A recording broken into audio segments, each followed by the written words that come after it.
Hi friend, मैं पूर्वा आप लोग का स्वागत करती हूँ एमपी सक्सेसर्स में। और आज मैं इस वीडियो में आप लोगों को बताने वाली हूँ input output device. Previous videos में मैंने आपको बताया था introduction of computer, generation of computer, classification of computer. अब आज हम देखते हैं यहाँ पर इनपुट आउटपुट डिवाइस के बारे में कि कौन सी इनपुट डिवाइस हैं, कौन सी आउटपुट डिवाइस हैं और क्या पूरे स्ट्रक्चर इनका है, मतलब किस किस टाइप के हैं और किन का यूज़ किस में होता है। तो आप लोगों को पूरे वीडियो बहुत ध्यान से देखनी है और मैं इसमें आप लोग को इम्पोर्टेंट पॉइंट भी बताऊंगी एग्जाम पॉइंट ऑफ व्यू से जो इम्पोर्टेंट है। अभी हम थ्योरी पार्ट देखेंगे, इसके बाद हम इससे रिलेटेड जो एमसीक्यू बनेंगे वो देखेंगे। तो चलिए स्टार्ट करते हैं। यहाँ पर सबसे पहले हम जान लेते हैं यहाँ पर कि इनपुट और आउटपुट डिवाइस हैं क्या।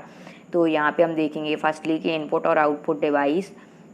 तो यहाँ पे देखते हैं इनपुट आउटपुट डिवाइस क्या होती हैं। तो यहाँ पर मैं हिंदी इंग्लिश दोनों में बताती जाऊँगी, ठीक है। तो यहाँ पे देखते हैं कि इनपुट और आउटपुट डिवाइस उपयोगकर्ता तथा कंप्यूटर के बीच संपर्क स्थापित करने का माध्य है, ठीक है। तो जो इनपुट आउटपुट डिवाइस हैं वो क्या हैं, तो उपयोगकर्ता और कंप्यूटर के बीच संपर्क स्थापित करने का माध्य है, ठीक है। कंप्यूटर केवल मशीनी भाषा, जो कंप्यूटर होता है वो केवल मशीनी भाषा यानी कि बाइनरी डिजिट 1 या 0 ऑफ या ऑन। 0 मतलब होता है ऑफ और 1 मतलब होता है ऑन समझ सकता है, जबकि कंप्यूटर को दिए जाने वाले निर्देश तथा डाटा मानवीय भाषा ह्यूमन लैंग्वेज में होते हैं, ठीक है।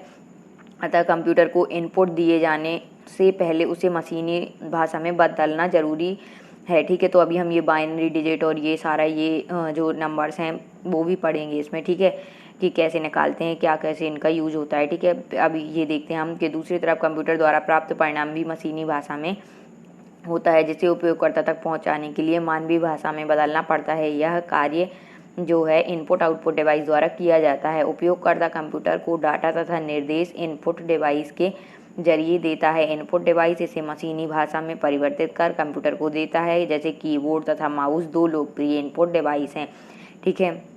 तो क्या करता है कि जो उपयोगकर्ता होता है वो कंप्यूटर को डाटा तथा निर्देश इनपुट डिवाइस के रूप में देता है और इनपुट डिवाइस इसे मशीनी भाषा में परिवर्तित कर कंप्यूटर को देता है। और इसमें जो डिवाइस अपन यूज़ करते हैं इनपुट डिवाइस वो मोस्टली कौन सी करते हैं, कीबोर्ड तथा माउस, ठीक।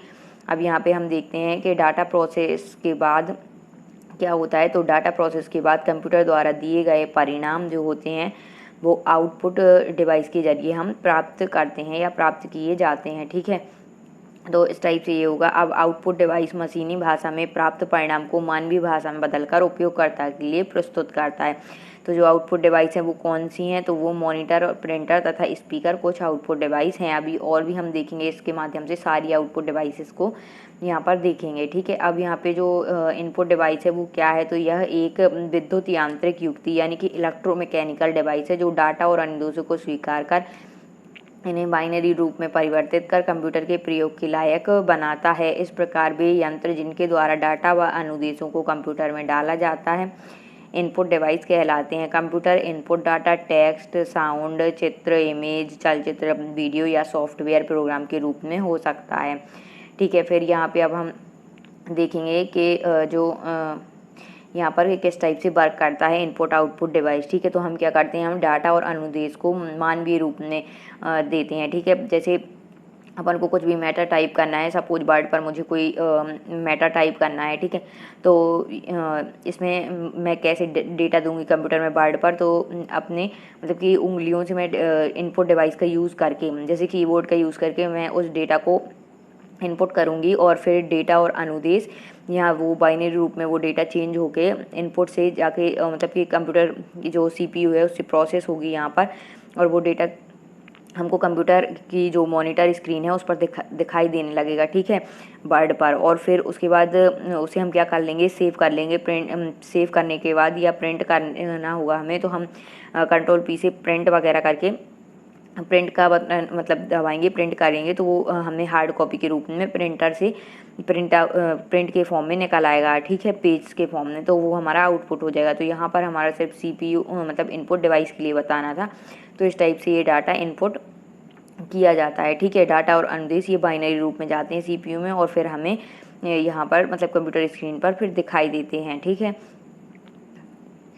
तो अब देखते हैं यहाँ पर नेक्स्ट कि क्या है। अब यहाँ पे जो डिवाइसेस हैं हम उनके बारे में यहाँ पर देख लेंगे कि कौन कौन सी इनपुट डिवाइस हैं, कौन सी आउटपुट डिवाइस हैं यहाँ पर, ठीक है। तो अब देखते हैं यहाँ पर, एक सेकंड। अब देखिए ये जो चार्ट है ये बहुत ज़्यादा इंपॉर्टेंट है, इसमें सारा आपको इनपुट आउटपुट डिवाइसेस के बारे में बताया गया है, ठीक है। तो इनपुट डिवाइसेस का वर्गीकरण या क्लासिफिकेशन ऑफ इनपुट डिवाइसेस। तो इनपुट डिवाइस यहाँ पर हम देखें कौन कौन सी है।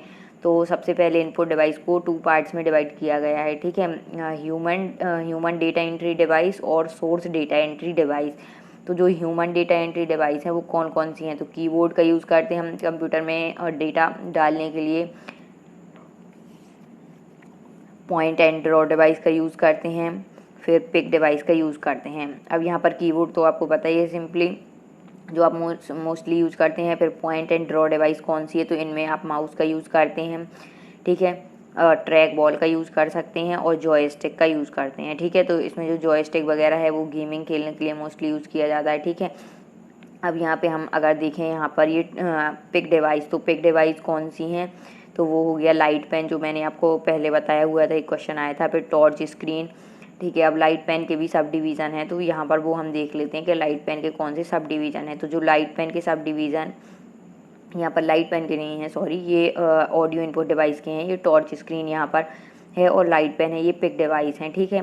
इनको लिखने वगैरह के लिए यूज़ किया जाता है। अभी मैं आपको इसका डिटेल भी बताऊँगी, तो पूरा यहाँ पर एक्सप्लेन करूँगी। अब देखते हैं सोर्स डेटा एंट्री डिवाइस कौन कौन सी हैं। तो ऑडियो इनपुट डिवाइस हो जाएगा यहाँ पर, वीडियो इनपुट डिवाइस हो जाएगा और ऑप्टिकल इनपुट डिवाइस हो जाएगा यहाँ पर, ठीक है। अब यहाँ पे हम देखते हैं कि जो ऑडियो इनपुट डिवाइस हैं उनको कितने मतलब कि पार्ट्स में डिवाइड किया गया है। तो ऑडियो इनपुट डिवाइस जो हैं वो उनमें हो सकता है जैसे speech recognition, sound card, microphone, ये सारी इनपुट डिवाइसेस हैं, ठीक है। अब वीडियो इनपुट डिवाइस कौन सी हो सकती हैं, वीडियो कैमरा हो सकता है, डिजिटल कैमरा हो सकता है, ठीक है। अब ऑप्टिकल इनपुट डिवाइस देखें तो वो कौन सी हो सकती हैं। तो यहाँ पर जो ऑप्टिकल इनपुट डिवाइस होंगी उनमें कौन कौन सी हैं, तो स्कैनर करते हैं, OCR, MICR, OMR, barcode reader, punch card reader, ये सारे क्या हैं यहाँ पर ऑप्टिकल इनपुट डिवाइसेस हैं, ठीक है। तो इस टाइप से ये जो पूरा चार्ट था इनपुट डिवाइसेस का, ये यहाँ पर मैंने बताए हुए। अब हम देखेंगे इनपुट डिवाइसेस ये जो हैं इन सारे का एक्सप्लेनेशन वगैरह, ठीक है। कुछ इनपुट डिवाइस जिनके नाम उसमें दिए हुए हैं, तो ये पूरी एक मतलब कि सीक्वेंस से लिखे हुए हैं, तो ये भी आप लोग नोट कर लेना, ठीक है, कि कौन कौन सी हैं। तो यहाँ पे इनपुट डिवाइस देखें तो है कीबोर्ड है, माउस है, जॉयस्टिक है, प्रकाशीय पेन या लाइट पेन है, स्कैनर है, बारकोड रीडर है, माइकर है। तो ये फुल फॉर्म वगैरह भी आप लोगों को याद रखना है। जैसे MICR का magnetic character recognition, punch card reader का ऑप्टिकल मार्क रीडर, OMR का ऑप्टिकल मार्क रीडर, ठीक है। फिर ऑप्टिकल कैरेक्टर रीडर, OCR को ऑप्टिकल कैरेक्टर रीडर बोलते हैं। डिजिटल कैमरा जो होता है उसको digital camera, touch screen, mic, speech recognition system, ठीक है। SRS optical character recognition, OCR, ठीक है। इलेक्ट्रॉनिक कार्ड रीडर, ये सारी क्या है इनपुट डिवाइसेस हैं। अब हम यहाँ पे कुछ रोचक तथ्य जान लेते हैं। तो यहाँ पर क्या है कि इनपुट और आउटपुट युक्तियों के एक साथ ब्राह युक्ति या पेरिफेरल डिवाइस कहते हैं, ठीक है। जो मतलब कि जो इनपुट और आउटपुट डिवाइसेस हैं युक्ति को एक साथ अगर हम इन दोनों को बोलें इनपुट आउटपुट डिवाइस को, तो एक नाम दिया गया है पेरिफेरल डिवाइस। पेरिफेरल डिवाइस के अंदर इनपुट और आउटपुट दोनों ही टाइप मतलब कि दोनों ही प्रकार की डिवाइसेस आती हैं, ठीक है। अब क्योंकि ये मुख्य कंप्यूटर CPU जो है क्या करती हैं, ये मुख्य कंप्यूटर CPU के चारों ओर से घेरे रहती हैं, इसलिए इनको पेरिफेरल डिवाइसेस कहते हैं, ठीक है। तो इस टाइप से ये आपको इम्पोर्टेंट फैक्ट याद रखना है इससे रिलेटेड। अब देखते हैं यहाँ पर नेक्स्ट, तो यहाँ पर नेक्स्ट आ जाता है यहाँ पर कीबोर्ड। यहाँ पे हम देखेंगे अब कीबोर्ड क्या है। अभी हमने इनपुट डिवाइस देखा था, अभी एक करके इनपुट डिवाइस के बारे में यहाँ पर पढ़ते जाएंगे। तो सबसे पहले यहाँ पे देखेंगे कीबोर्ड। तो कीबोर्ड एक प्रचलित इलेक्ट्रोमैकेनिकल डिवाइस या इनपुट डिवाइस है जिसका प्रयोग कंप्यूटर में अल्फा न्यूमेरिक डाटा डालने तथा कंप्यूटर के निर्देश देने के लिए किया जाता है। कीबोर्ड पर टाइप किया जाने वाला डाटा कंप्यूटर मॉनिटर की स्क्रीन पर प्रदर्शित होता है। कीबोर्ड का प्रयोग माउस की तरह पॉइंटिंग डिवाइस के रूप में भी किया जाता है, ठीक है। तो ये आपको इम्पोर्टेंट फैक्ट याद रखने हैं कि मतलब कि जो कीबोर्ड है उसका प्रयोग किसकी तरह भी किया जाता है, माउस की तरह पॉइंटिंग डिवाइस के रूप में भी किया जाता है। आगे देखते हैं यहाँ पर, तो आजकल जो है वो 104 बटनों वाली QWERTY, इसे QWERTY जो है ये QWERTY, तो 104 बटनों की QWERTY कीबोर्ड का प्रयोग प्रचलन में है। तो ये पूछ लिया जाता है कि जो कीबोर्ड होता है उसकी टोटल कीज़ कितनी होती हैं, तो इसमें कितनी है 104, ठीक है। अब इनमें बटनों की व्यवस्था प्रचलित टाइपराइटर बटनों की तरह होती है, जिसमें अंग्रेजी के सभी अक्षरों को 3 पंक्तियों में व्यवस्थित किया जाता है। इसे QWERTY कीबोर्ड इसलिए कहा जाता है क्योंकि अक्षरों के सबसे ऊपर वाली पंक्ति में बाईं ओर के 6 बटन Q, W या T तथा बाई के क्रम में होते हैं, इसलिए इनको QWERTY कीबोर्ड भी कहते हैं। ठीक है, अब यहाँ पर क्या है कि कंप्यूटर की बोर्ड के कुछ बटन ऐसे भी होते हैं जिन्हें प्रयुक्त सॉफ्टवेयर के अनुसार कंप्यूटर को निर्धारित निर्देश देने के लिए, ठीक है, क्या किए जाते हैं, उपयोग किए जाते हैं। ठीक है, अभी ये हमने जान लिया। अब आगे देखते हैं यहाँ पर। तो यहाँ पर रहेगा कि कीबोर्ड जो है, कीबोर्ड को PS2 यानी कि प्लग स्टेशन 2 पोर्ट द्वारा CPU से जोड़ा जाता है। ठीक है, कीबोर्ड को किससे जोड़ा जाता है, मतलब कि प्लग स्टेशन 2 पोर्ट द्वारा CPU से जोड़ा जाता है। आजकल कीबोर्ड को USB से भी, मतलब USB पोर्ट द्वारा भी कंप्यूटर से जोड़ा जा रहा है। वायरलेस कीबोर्ड सिस्टम से भौतिक संपर्क बनाए बिना रेडियो तरंगों पर कार्य करता है तथा इसे ब्लूटूथ द्वारा कंप्यूटर से जोड़ा जाता है। ठीक है, कार्य और स्थिति के अनुसार कीबोर्ड के निम्नलिखित भागों में बांटा गया है। ठीक है, तो ये हम पार्ट जान लेते हैं क्योंकि ये भी बहुत ज़्यादा इंपॉर्टेंट है। इनसे भी कुछ न्यूमेरिकल मतलब MCQ आपके एग्जाम पेपर में देखे जाते हैं। ठीक है, तो यहाँ पे हम सबसे पहले देखते हैं यहाँ पर, तो जो मेन कीबोर्ड या टाइपराइटर बटन या टाइपराइटर की, मतलब इनको बोल सकते हैं। ठीक है, तो यहाँ पे देखेंगे कि यह कीबोर्ड के बाएं मध्य भाग में अंग्रेजी टाइपराइटर के समान व्यवस्थित होता है। तो जो लेफ्ट साइड है कंप्यूटर मतलब कीबोर्ड की, उसमें हम देखेंगे तो ये वहाँ पे पूरा दिखाई देता है लेफ्ट पार्ट में, अंग्रेजी टाइपराइटर के समान। ठीक है, जो कीज़ वगैरह रहती हैं, इसमें अंग्रेजी के सभी अक्षर A से Z और अंक 0 से 9 तथा कुछ विशेष चिन्ह रहते हैं। ठीक है, इसे अक्षर बटन या अल्फ़ाबेट की तथा संख्यात्मक बटन न्यूमेरिक की भी कहा जाता है। ये भी बहुत ज़्यादा पूछा जाता है कि जो अक्षर बटन होते हैं उनको कौन सी की बोलते हैं, और जो नंबर संख्यात्मक बटन होते हैं, है ना, यानी कि 0 to 9 जो विशेष चिन्ह रहते हैं उनको, मतलब कि 0 to 9 तक जो अंक हैं उनको कौन सी कीज़ बोलते हैं, तो उनको न्यूमेरिक की बोलेंगे। ठीक है, या संख्यात्मक बटन। अब इनका प्रयोग कंप्यूटर में अल्फ़ा न्यूमेरिक डाटा डालने के लिए तथा वर्ड प्रोसेसिंग प्रोग्राम में किया जाता है। ठीक है, तो यहाँ पे आगे देखते हैं कि मुख्य कीबोर्ड में कुछ विराम चिन्ह या पंक्चुएशन कीज भी होते हैं। ठीक है, तो अब फंक्शन बटन या फंक्शन की के बारे में देख लेते हैं, इससे भी क्वेश्चन बनते हैं। ठीक है, तो ये कीबोर्ड के सबसे ऊपर F1 से F12 तक अंकित बटन होते हैं। इनका कार्य क्या होता है, इनका कार्य प्रयोग किए जाने वाले सॉफ्टवेयर पर निर्भर करता है। सॉफ्टवेयर के अनुसार इनका जो कार्य है वो चेंज होता है कि मतलब कि जो सॉफ्टवेयर वगैरह पड़ा होता है उसी के हिसाब से ये वर्क करते हैं। ठीक है, वास्तव में ये एक पूरे आदेश के बराबर होते हैं जिनकी हमें बार बार आवश्यकता पड़ती है ना, इससे समय की बचत होती है। ठीक है, तो ये इस टाइप से ये फंक्शन की भी हमने यहाँ पर देख लिया। अब हम यहाँ पे जो नेक्स्ट है वो देखेंगे यहाँ पर। अब जो है संख्यात्मक कीपैड, न्यूमेरिक कीपैड के बारे में देखते हैं। ठीक है, ये थोड़ी सी ब्लर हो गई है। ठीक है, मैं बताती जाती हूँ, आप लोग देख लेना। ठीक है, संख्यात्मक कीपैड या न्यूमेरिक कीपैड कीबोर्ड की दाईं ओर कैलकुलेटर के समान स्थित बटनों को संख्यात्मक कीपैड कहा जाता है। तो जो यहाँ पे आपने देखते हैं कंप्यूटर जो मतलब कीबोर्ड होता है उसके राइट साइड में आप देखेंगे तो अलग से एक न्यूमेरिक कीबोर्ड, मतलब कि न्यूमेरिक कीज़ होती हैं, तो वही इसको संख्यात्मक कीपैड, न्यूमेरिक कीपैड कहते हैं। ठीक है, तो अब यहाँ पे देखते हैं कि इसका प्रयोग संख्यात्मक डाटा को तीव्र गति से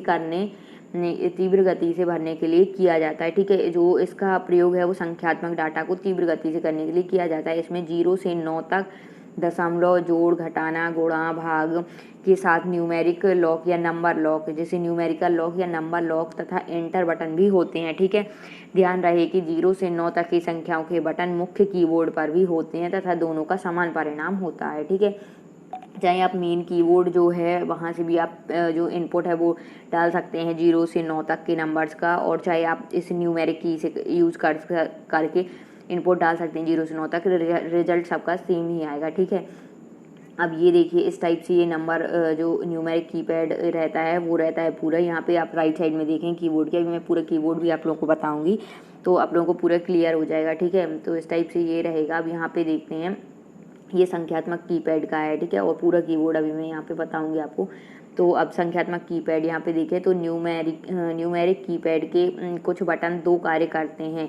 इन बटनों का प्रयोग कीबोर्ड द्वारा कर्सर को एक स्थान से दूसरे स्थान तक ले जाने के लिए माउस के विकल्प के रूप में भी किया जाता है, ठीक है। अतः इन्हें क्या कहते हैं हम, अतः इन्हें कर्सर कंट्रोल बटन भी कहा जाता है, ठीक है।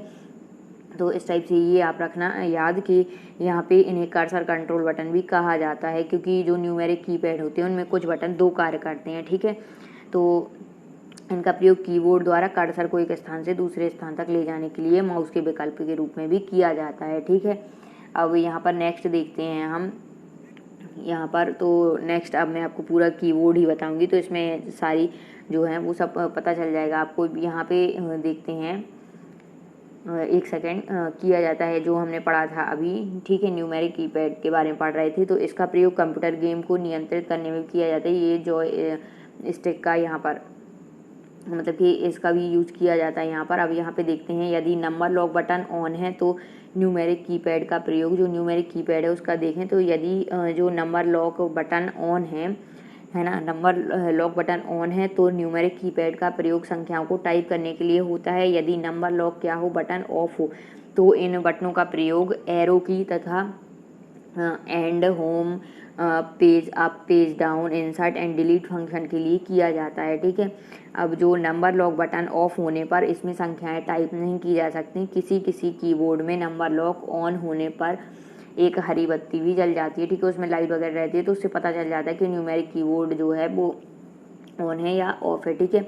अब यहाँ पे देखते हैं कर्सर मूवमेंट बटन। तो कीबोर्ड के दाएं निचले भाग में तीर के निशान वाले 4 बटन होते हैं, जिन्हें कर्सर को दाएं बाएं मतलब लेफ्ट राइट अप डाउन ऊपर नीचे ले जाया जाता है। अतः इन्हें जो है दायां बायां ऊपर तथा नीचे एरो बटन या यहाँ पे मतलब कि राइट लेफ्ट अप और डाउन एरो कीज कहते हैं, ठीक है। ये भी पूछ ली जाती हैं। इन्हें एक बार दबाने पर कर्सर एक स्थान बाएं या दाएं या एक लाइन ऊपर या नीचे हो जाता है, ठीक है। इन्हें नेविगेशन कीज भी कहते हैं। ये आप याद रखना कि जो कर्सर मूवमेंट कीज होती हैं इनको क्या बोलते हैं, नेविगेशन कीज भी बोलते हैं, ठीक है। ये 4 होती हैं, अप डाउन लेफ्ट राइट, ठीक है। इनके ठीक ऊपर कर्सर कंट्रोल के लिए 4 बटन और होते हैं। इनके जो ठीक ऊपर होते हैं वो कर्सर कंट्रोल के 4 और बटन होते हैं, जो इस प्रकार हैं। होम में देखें हम तो कर्सर को लाइन के आरंभ में ले जाया जाता है। होम तथा कंट्रोल बटन को एक साथ दबाने पर क्या होता है, कर्सर जो होता है वो वर्तमान पेज या डॉक्यूमेंट के आरंभ में चला जाता है। किसी वेब पेज को देखने के दौरान होम बटन दबाने पर कर्सर उस वेब पेज के प्रारंभ में पहुंच जाता है, ठीक है। अब यहाँ पे देखें, जो एंड की होती है इसमें कीबोर्ड में, तो उसका क्या फंक्शन है, कार्य है। तो एंड की कर्सर को लाइन या पेज के अंत में ले जाता है। एंड तथा कंट्रोल बटन को एक साथ दबाने पर कर्सर वर्तमान पेज या डॉक्यूमेंट के अंत में चला जाता है। किसी वेब पेज को देखने के दौरान एंड बटन दबाने पर कर्सर जो होता है वो क्या करता है, तो कर्सर यहाँ पर एक सेकेंड, कर्सर उस वेब पेज के अंत में पहुंच जाता है, ठीक है। अब हम यहाँ पे देखेंगे कि पेज अप और पेज डाउन कैसे वर्क करता है। तो ये जो पेज अप होता है तो कर्सर को डॉक्यूमेंट के पिछले पेज पर ले जाता है, पेज अप, ठीक है। और पेज डाउन क्या करता है, कर्सर को डॉक्यूमेंट के अगले पेज पर ले जाता है, ठीक है। तो पेज अप पेज डाउन का इस टाइप से आप यूज कर सकते हैं। अब यहाँ पर मॉडिफायर बटन देख लेते हैं। तो कंप्यूटर कीबोर्ड पर बना कोई बटन या बटनों का समूह जिसके प्रयोग से किसी अन्य बटन से होने वाले कार्य में परिवर्तन हो जाता है, ठीक है, तो उसे क्या कहते हैं, मॉडिफायर बटन कहलाता है। मॉडिफायर बटन स्वयं कोई कार्य नहीं करता, परंतु दूसरे बटनों से कार्यों में बदलाव करता है। तो ये मॉडिफायर बटन भी आपको याद रखना है। मॉडिफायर बटन का प्रयोग किसी अन्य बटन के साथ मिलकर किसी विशेष कार्य को संपादित करने के लिए भी किया जाता है, ठीक है। तो ये जो हैं, जैसे यहाँ पे हम देखें शिफ्ट ऑल्ट जिसको हम बोलते हैं अल्टरनेट, ठीक है, कंट्रोल CTRL जिसे कंट्रोल बोलते हैं, तथा विंडो की मॉडिफायर बटन है, ये आपको याद रखना है, ठीक है। मॉडिफायर बटन का कार्य और मॉडिफायर बटन कौन कौन से होते हैं, तो शिफ्ट, कंट्रोल, ठीक है, अल्ट और विंडो की जो विंडोज़ की हैं वो मॉडिफायर बटन है, ठीक है। इनका प्रयोग कंप्यूटर सॉफ्टवेयर के अनुसार बदलता रहता है। सुविधा के लिए कीबोर्ड पर शिफ्ट, अल्ट, कंट्रोल तथा विंडोज़ कीज़ के 2-2 बटन पाए जाते हैं, जो मुख्य कीबोर्ड के दोनों छोरों पर स्थित होते हैं, ठीक है। हम यहाँ पे देखते हैं इसके बारे में कुछ क्या आप जानते हैं, कंप्यूटर यूनिट के साथ मिलकर कीबोर्ड तथा monitor video display terminal VDT video display terminal का मात्र टर्मिनल कहलाते हैं। या मतलब कि कंप्यूटर यूनिट के साथ मिलकर, अगर कंप्यूटर को यूनिट के साथ अगर हम मिलाएं तो मतलब कीबोर्ड तथा मॉनिटर जो है कीबोर्ड तथा monitor video display terminal VDT या वीडियो डिस्प्ले टर्मिनल या मात्र टर्मिनल कहलाते हैं। ठीक है, टर्मिनल का अर्थ क्या है? वह स्थान जहां संचार पथ का अंत या टर्मिनेट हो जाता है। ठीक है, तो वो टर्मिनल कहलाता है। इस टाइप से ये फैक्ट था। अब स्पेशल पर्पस बटन हम देखें तो स्पेशल पर्पस बटन कौन से हैं कीबोर्ड में? तो कंप्यूटर कीबोर्ड के कुछ बटन किसी खास उद्देश्य के लिए बनाए जाते हैं जिन्हें स्पेशल पर्पस बटन कहा जाता है। कुछ स्पेशल पर्पस बटन और उनके कार्य किस प्रकार हैं तो वो जान लेते हैं। यहाँ पे देखते हैं सबसे पहले न्यूमेरिक लॉक बटन या नम लॉक बटन भी इनको बोलते हैं। ठीक है, नंबर लॉक बटन, तो इसका जो प्रयोग है वो संख्यात्मक बटनों के साथ किया जाता है। नंबर लॉक ये हम पढ़ चुके थे कि ऑन या ऑफ करने पर क्या होता है क्या नहीं होता है। ठीक है, तो वो मैं आपको और आगे बताऊंगी। अब हम यहाँ पे कीबोर्ड देख लेते हैं सिंपली। तो यहाँ पे हम देखें कीबोर्ड, तो ये हमारा पूरा एक कीबोर्ड है। यहाँ पे देखिए ESC एस्केप है, और यहाँ पे फंक्शन कीज़ ये देखिए, ये आपकी function keys F1 to F12 ये पूरी फंक्शन कीज़ है यहाँ पर। ठीक है, और यहाँ पे ये जो प्रिंट स्क्रीन का बटन है, यहाँ पे ये मतलब कि लॉक वगैरह का है, पेज अप पेज डाउन का। यहाँ पे देखिए ये है home and page up page down. ठीक है, और यहाँ पे डिलीट इंसर्ट का भी रहता है। ये 6 बटन यहाँ पे रहते हैं। और जो अपन ने अभी फंक्शन कीज़ पढ़ी थी तो ये आप देख सकते हैं यहाँ पे कि जो फंक्शन कीज़ हैं वो ये हैं। ये अप डाउन मतलब राइट लेफ्ट ये फंक्शन कीज़ कहलाएंगी। तो ये 4 होती हैं। और ये हमारा नम लॉक कीपैड है यहाँ पर। ठीक है, जिसमें नंबर लॉक रहता है। और यहाँ पर ठीक है ये 1 to 9 रहते हैं, एंटर रहता है, और यहाँ पर प्लस माइनस डिवाइड इस टाइप से साइन वगैरह रहते हैं। ठीक है, और ये पूरा क्वेटी कीबोर्ड कहलाता है। इसमें कितनी होती हैं? 104 कीज़ होती हैं, ये भी पूछ लिया जाता है। ठीक है, यहाँ पर आप देखेंगे कि यहाँ पर जैसे स्पेशल नंबर वगैरह और ये 1 2 3 4 यहाँ पे ये पूरे दिए गए हैं। ठीक है, तो ये आपको यहाँ से देखना, ये बैक स्पेस की होती है, एंटर यहाँ पे होता है, शिफ्ट ये है, शिफ्ट वगैरह दोनों साइड दिए जाती हैं, कैप्स लॉक यहाँ पे। ठीक है, टैब का यहाँ पे ये मतलब कि शिफ्ट यहाँ पे भी दिया जाता है, कंट्रोल है, अल्ट है, और विंडोज़ की है। तो यहाँ पे इस टाइप से ये स्पेस बार यहाँ पे मिल जाएगा। तो इस टाइप से ये पूरा कीबोर्ड रहता है। ठीक है, तो ये मेन इसका पर्पज़ था बताने का कि कौन सी कीज़ कहाँ पर रहती हैं, इस टाइप से पूछ लिया जाता है। ये पूरा क्वेटी कीबोर्ड कहलाता है, क्योंकि इसमें ये देखिए कि सबसे जो इंग्लिश अल्फ़ाबेट के कीज़ होते हैं उनमें सबसे पहले जो मतलब फर्स्ट रो में जो वर्ड हैं इसमें जो 6 हैं वो QWERTY यहाँ तक ये। तो ये क्वेटी कीबोर्ड इसलिए कहलाता है क्योंकि इस कीबोर्ड में जो नंबर से स्टार्ट होते हैं, मतलब नंबर नहीं अल्फ़ाबेट, वो क्वेटी मतलब QWERTY इससे स्टार्ट होते हैं सबसे ऊपर की रो पर यहाँ पर। ठीक है, जहाँ से अल्फ़ाबेट शुरू होते हैं, तो इसलिए इसे क्वेटी कीबोर्ड भी बोलते हैं। ठीक है, ये इतना हो गया। अभी ये पूरा जो है आपका यही पूरा मेन था आपका इतना। ठीक है, अब आगे हम देखेंगे नेक्स्ट वीडियोज़ में। तब तक के लिए ऑल द बेस्ट, मिलते हैं नेक्स्ट वीडियो में। Thanks for watching my videos. Please like share and subscribe. जो लोग चैनल पर नए जुड़े हैं प्लीज़ चैनल को जाके सब्सक्राइब कर लें। और जिन लोगों का प्रीवियस पार्ट छूट गया है कंप्यूटर का इंट्रोडक्शन, क्लासिफिकेशन, जनरेशन, तो वो लोग प्लेलिस्ट में जाकर कंप्यूटर फॉर ऑल एग्जाम करके उसमें देख सकते हैं। ठीक है, thanks for watching my videos. Please like share and subscribe.